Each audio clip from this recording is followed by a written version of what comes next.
Mathters of Antimather, the time has come for us to attack. Are you ready? Yes, I have prepared a spell that will paralyze the Math Avengers. They will not be able to move. Then I will drop my heavy weights on them. They won't be able to dodge out of my way. I will divide them into tiny pieces. Let's see them try to teach math like that. And I have developed a laser ray that will blast what's left of them into oblivion.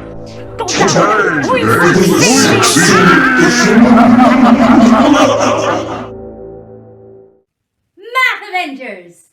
The math heroes have finished their multiplication and division training. I'm so proud of them! What shall we train in today? Well, I have a fabulous idea! Fabulous fraction! Where have you been? Well, you see, I wanted to see a quarter of the world. But I was having such a fabulous time, I went halfway around the world instead. That sounds like a lot of fun. Are you saying that we should revise fractions? Yes! I think that the math heroes should make a fabulous fraction wall. That sounds fabulous. What a great idea. Yes, it is. Okay, math heroes. For your training today, you don't need your whiteboard and your whiteboard marker yet. What you need is 4 strips of paper, each of equal length. Now, they can be different colors if you like, but they all have to be exactly the same length. All right? So, go and get your supplies and get back here fast. Okay, math heroes. Before we start, I have a question for you. What is a fraction? When I am talking about fractions, what am I talking about? Yes, very good. When we're talking about fractions, we are talking about dividing shapes or numbers into equal parts. Equal parts, that's very important. If you're dividing a shape, every single piece must be exactly the same size. Okay. Now, how many quarters are there in one whole? Good. There are 4 quarters in one whole.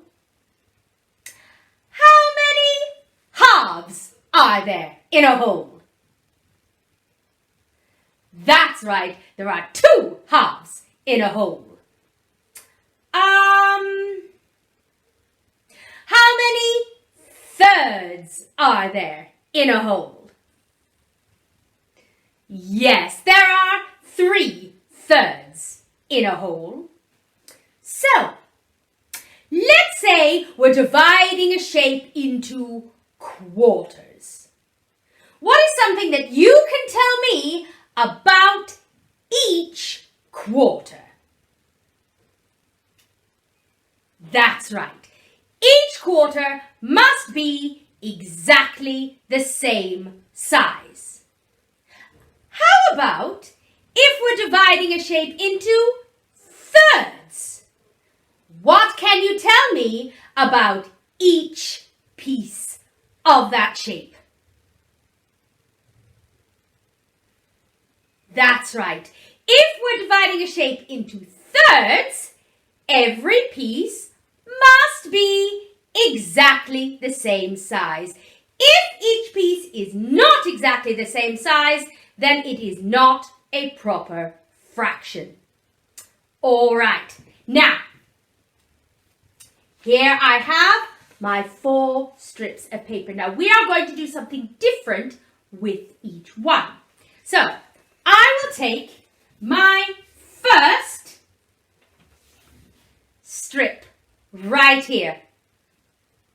This strip, I want you to lay down on the table in front of you.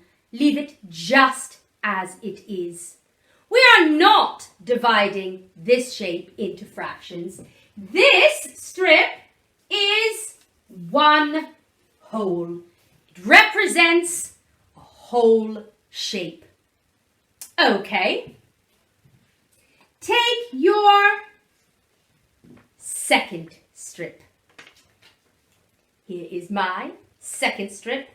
Now, I am going to fold this strip in half. Now remember, when you are folding in half, you have to make sure that the edges match exactly. Make sure that they're perfectly on top of each other, because otherwise the two halves will not be exactly the same size when you unfold it.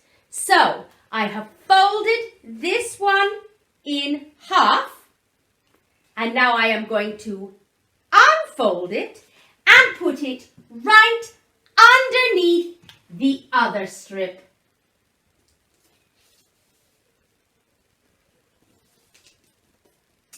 There we go.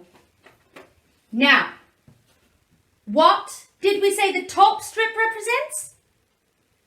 That's right, one whole. So I'm going to write a number 1 on that strip. And what about the second strip? How have we divided that strip? That's right, we've divided in half. So I am going to write 1/2 on this side and 1/2 on this side. I'm also going to mark where the fold is so I can see it more clearly. You can do that as well if you like. Okay, so mark the first strip, the top one with a 1, because that is one whole. That one has not been divided into fractions. And the second strip, divide into halves and mark them as halves. Okay, now we are going to fold the third strip into quarters. What's the best way of folding this strip into quarters? You're absolutely right. We fold it in half. Again, remember being very careful to make sure that the two halves are exactly together.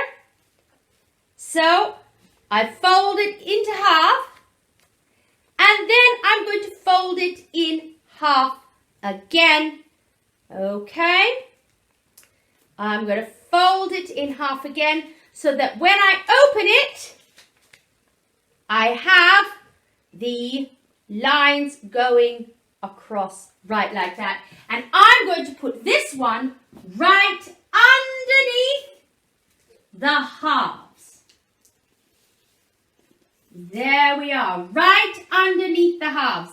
And I am going to label each quarter of that strip with the fraction 1/4. 1/4. 1/4. 1/4. And 1/4. There we are. We are building our fraction wall. There we have it. Now, We haven't done the last strip yet, but we can already see some interesting things happening here. We can see that this line here in the quarters and this line here in the halves are right on top of each other. What does that tell us about the relationship between halves and quarters? Good! We can see that 2 quarters is the same as 1 half. That's what a fraction wall does for us. It allows us to see how fractions relate to each other. So, we have a whole at the top. Remember, we haven't done anything to that one. We have halves underneath. Then we have quarters. Now, the next thing we need to fold is thirds. Now, this is quite difficult. So if you don't think you can manage to do your thirds well, pause and ask Mummy and Daddy to help you. But I will show you how to fold a strip of paper into thirds so that each piece is exactly the same. Remember, you cannot have one big part of it and one little part of it. Each piece must be the same. So, what I'm going to do is I'm going to take this and I'm going to make a circle out of it. Okay? So I have this part of it and I have this part of it, and if I squish it a bit, I can see that they're not all exactly. This one is a bit smaller than that one. So I'm going to have to move it over a bit, and I just keep moving it until I see that all 3 parts are the same. And when I see that all 3 parts are the same, I can squish it down. This can be a bit difficult.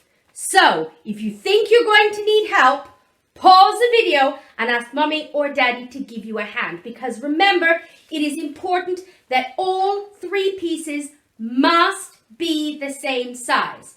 If you finish up with a strip where you have one really big piece and one really small piece and one piece sort of in the middle, that's no good.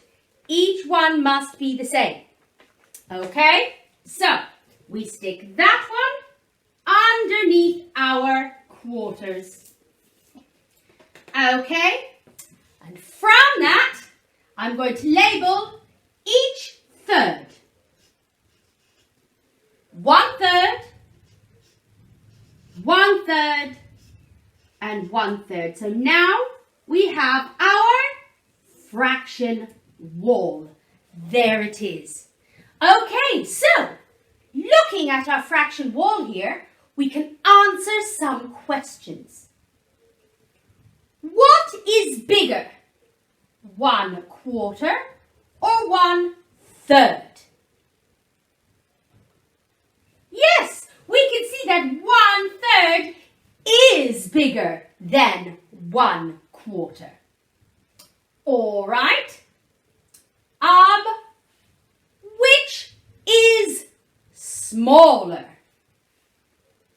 2/3 or 1/2?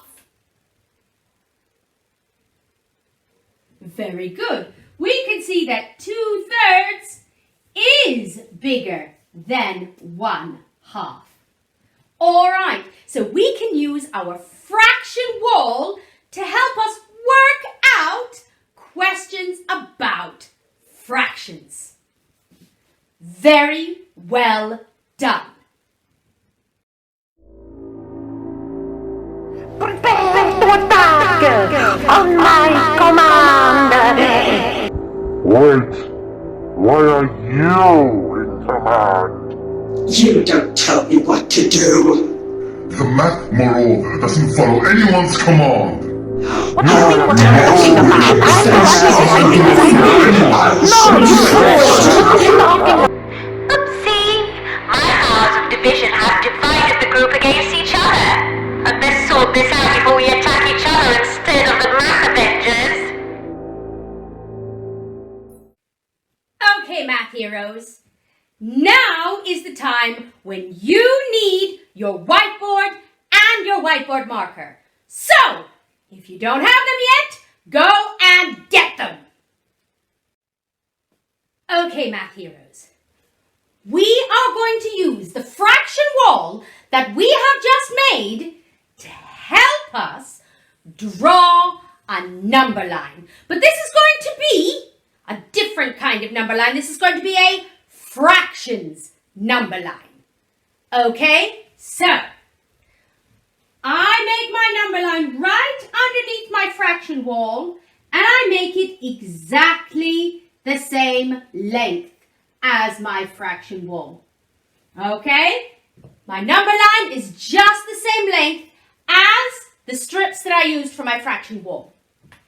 On this side, I have the number 0, and on this side, I have the number 1. Because all of the fractions are smaller than 1. Okay? So, remember, we've taken a 1 and we've broken it into pieces. So the first fraction that we are going to put on our fractions number line is 1/2. And where shall we put it? Well, this is where we use our fraction wall. We see where the 1/2 line is on our fraction wall, and we just go down so that our line for 1/2 is right underneath the 1/2 line right over there. So 1/2. Now another fraction that we can put here is, of course, 2/4. Because we know that 2/4 and 1/2 are the same thing. So 2/4 can go there as well. All right, we've put 2/4 there. What about 1/4? Well, again, let's look at one piece here, 1/4.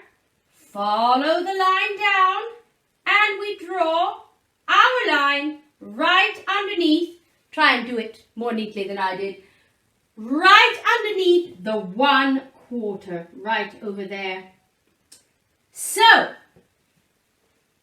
we have marked 1/4.